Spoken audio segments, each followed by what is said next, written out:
آج عمل کے جن رستوں پر چلنا ایک بندہ مومن کو اور طریقت کے تصوف کے معرفت کے رستے پر چلنے والے جن لوگوں کے لیے جن چیزوں کی ضرورت ہوتی ہے اور جو چیزیں انسان کی روحانی ترقی کو روک دیتی،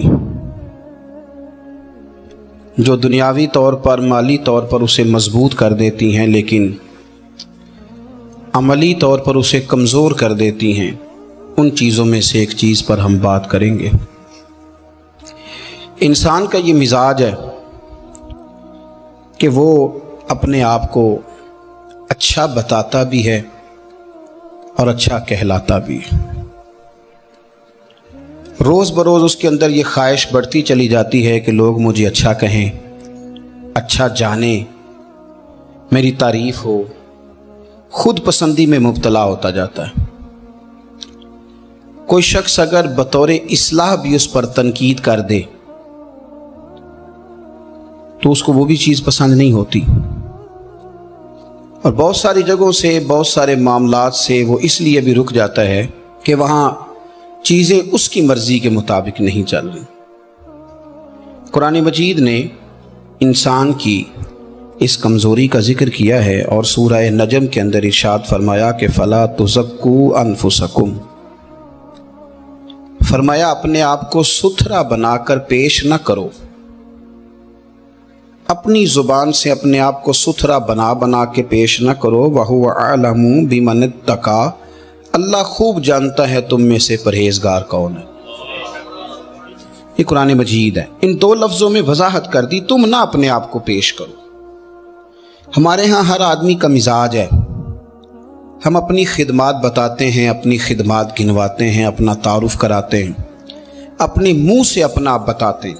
اس کا نقصان یہ ہوتا ہے، کمزوری یہ واقعہ ہوتی ہے کہ انسان اخلاقی طور پر اور روحانی طور پر کمزور ہو جاتا ہے۔ اس آدمی نے 5 سال کسی ادارے میں پڑھا لیا، وہ بھی بتا رہا ہے جی الحمدللہ 5 سال سے قرآن پاک پڑھا رہا ہوں۔ کس کو بتا رہے ہو؟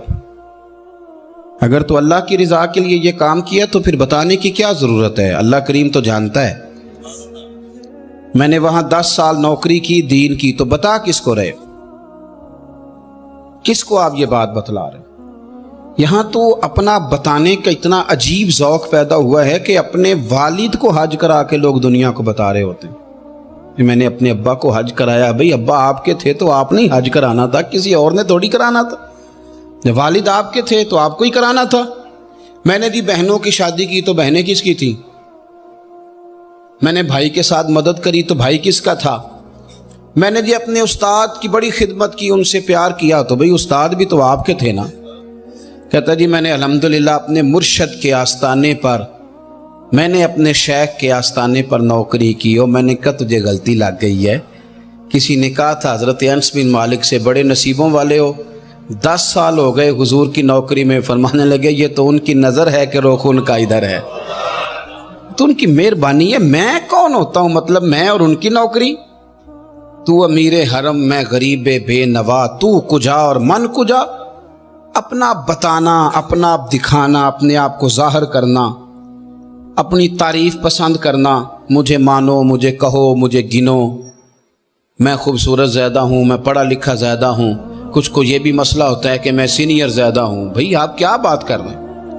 یہ اللہ فرماتے ہیں تو اپنے آپ کو بنا کے پیش، دیکھیں نا کیسے خوبصورت لفظ ہے، فَلَا تُزَكُّوا أَنفُسَكُمْ، اپنے آپ کو ستھرا بنا کے پیش نہ کر۔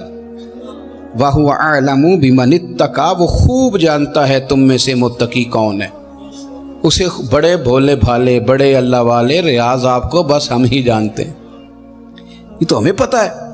تو اپنی زندگی میں یہ جو خواہش ہے نا بڑا ہونے کی، سیانہ ہونے کی، سمجھدار ہونے کی، یہ انسان کو کمزور کر دیتی۔ ہم تعارف ہی بڑا کراتے ہیں، ہمارا تعارف بہت زیادہ ہے، ہمارا ذکر بہت زیادہ ہے، ہم بہت بڑے ہیں، ہمیں مانو، ہمیں گنو، ہمیں شمار کرو، ہماری خدمات کو تسلیم کرو۔ ہمارے ہاں تذکرے کیے جاتے ہیں، باتیں کی جاتی ہیں۔ میرے رسول کریم صلی اللہ تعالیٰ علیہ وآلہ وسلم ایک حدیث ہے اور میرا خیال ہے کہ یہ حدیث ہمیں بتائے گی کہ وہ جو ہمارے اندر ادھیڑ پدیڑ ہے نا، وہ جو مد و جزر ہے، وہ جو دل لگتا نہیں، کہیں ٹھہرتا نہیں، وہ جو نماز میں طبیعت جمتی نہیں، وہ جو قرار ملتا نہیں، وہ جو سکون آتا نہیں، تو یہ ایک حدیث بہت سارے ہمارے باطنی سوالوں کا جواب دے گی۔ رسول کریم صلی اللہ تعالیٰ علیہ وسلم نے فرمایا، ایک کنز المال کی حدیث ہے، حضور فرمانے لگے مال اور مرتبے کی محبت، مال اور مرتبے کی محبت، یعنی پیسے کی محبت اور عزت کی محبت کہ میں بڑا ہو جاؤں، میں چاہا جاؤں۔ فرمایا مال اور مرتبے کی محبت مومن کے دل میں منافقت کو اس طرح اگاتی ہے جس طرح پانی سبزے کو اگاتا ہے۔ مومن منافقت کے راستے پہ چل پڑ، اللہ کرے لوگوں کو سمجھ آئے اس بات، اللہ کرے ہمیں سمجھ آئے۔ یہ تو مال کمانے نہیں نکلا اور یہ تو مرتبہ حاصل کرنے جب نکل پڑا ہے تو فرمایا تیرے اندر منافقت، پھر نہ حلال حرام کی تمیز رہ جائے گی، نہ اپنے بیگانے کی تمیز رہ جائے گی، کوئی پتہ ہی نہیں رہ جائے گا۔ پھر تو انسان بھیڑیوں کی طرح لوٹتا پھرے گا، کھاتا پھرے گا، دندناتا پھرے گا۔ میرے رسول کریم صلی اللہ تعالی علیہ وسلم نے بالوضاحت فرما دیا۔ حضور فرمانے لگے یاد رکھو، اس محبت کو پنپنے نہ دینا، اس کے اندر زیادہ قوت نہ آنے دینا کہ تمہارے لیے مشکلات پیدا ہو جائیں، اس کو اتنا زیادہ بڑھوتری نہ دینے لا کہ پھر تمہارے لیے واپس لوٹنا مشکل ہو جائے۔ حبیب دو عالم نبی اکرم رسول رحمت صلی اللہ تعالی علیہ وآلہ وسلم نے فرمایا یہ مرتبے کی محبت، یہ چاہا جانا۔ بہت سارے مذہبی لوگوں میں روحانیت نہیں ہوتی، پگڑی بھی ہوتی ہے، دستار بھی ہوتی ہے، کتابوں کا علم بھی ہوتا ہے، روحانیت کا دور دور تک پتہ کیوں نہیں ہوتا؟ کیوں بھلا؟ اس لیے کہ پگڑی باندھ کے، کتاب یاد کر کے، سارا کچھ سمجھ کے خواہش ہوتی ہے کہ اب مجھے اسٹیج بھی ملے، اب مجھے تھوڑا سا اسٹیج بھی دیا جائے، مجھے عزت بھی دی جائے، چلو میرے آنے پہ 2 نعرے بھی لگا دیے جائیں۔ تو یہ چیز انسان کی طبیعت کے اندر نفاق کو جنم دیتی ہے، یہ کمزوریاں پیدا کرتی ہے۔ میرے رسول کریم صلی اللہ تعالی علیہ وسلم کے صحابہ کی ایک بہت بڑی تعداد ایسی ہے جسے دنیا نہیں جانتی۔ 1,44,000 صحابہ نے حج کیا ہے حضور کے ساتھ۔ کہاں گئے باقی سارے؟ لوگوں کو تو چند کے نام آتے ہیں، وہ 313 جو میدان بدر میں جان ہتھیلیوں پہ رکھ کے نکلے تھے، کدھر ہیں ان کے نام؟ وہ جو 72 احد میں شہید ہو گئے تو وہ کہاں تھے؟ کہاں گئے وہ لوگ؟ اور میاں اگر وہ بھی اس چکر میں ہوتے کہ پہلے میری تختی لگاؤ، پہلے مجھے سینئر مانو، پہلے مجھے بڑا جانو، پہلے میرا اقرار کرو، پہلے مجھے کوئی گولڈ میڈل دو، تمغہ حسن کارکردگی دو، تو پھر تو کام رہ گیا تھا۔ انہوں نے کوئی ایسی چیز طلب نہیں کی، ان کی طلب اتنی تھی کہ یا اللہ راضی ہو جائے یا اللہ کے رسول راضی ہو جائے۔ یہ خود پسندیاں، یہ چاہا جانا، یہ مرتبہ، اٹھ بلیا چلو تھے وسیے، او جتھے وس دینی سارے ینے، نہ کوئی ساڈی ذات پچھانے نہ کوئی سانو مننے۔ یہ کیا الجھاؤ ہوا؟ مجھے بھی گن لو، مجھے بھی شمار کر لو، ذرا میرا بھی نام لے لینا، میرا بھی۔ مذہبی محافل میں ہم جاتے ہیں نا تو ایک رکا لکھ کے دیا جاتا ہے، یہ فلاں پیر صاحب کی صدارت ہے، فلاں سیٹھ صاحب کی نگرانی ہے، فلاں چودھری صاحب مہمان خصوصی ہیں۔ میں بھی ایک جگہ گیا تھا تو میرے ہاتھ میں لسٹ تھمائی، میں نے کہا تم نے تو مجھے وہاں کہا تھا کہ نبی پاک کی تعریف کرنی ہے۔ اس وقت تو یہ طے ہوا تھا کہ حضور کی تعریف کرنی ہے، اور یہاں اس کے بھی کرو تو اس کی بھی کرو تو اس کی بھی کرو۔ نا مہربانی فرمائیں، چکروں سے باہر آئیں، اپنے آپ کو چاہنا، میرا بھی نام، میرا بھی تذکرہ، مجھے بھی پوچھ لو۔ میرے رسول کریم سید عالم صلی اللہ تعالی علیہ وسلم نے فرمایا 2 بھوکے بھیڑیے، ذرا حضور کے الفاظ پر غور کریں، فرمایا 2 بھوکے بھیڑیا تو ویسے بھی بڑا خطرناک ہوتا ہے، اور اگر بھوکا ہو تو 2 بھوکے بھیڑیے حضور فرمانے لگے بکریوں کے ریوڑ میں چھوڑ دیے جائے تو اتنی تباہی نہیں مچاتے جتنی تباہی مال کی اور عزت اور آبرو کی خواہش بندہ مومن کے دل میں تباہی مچا دیتی۔ اللہ کرے سمجھ آئے ہمیں۔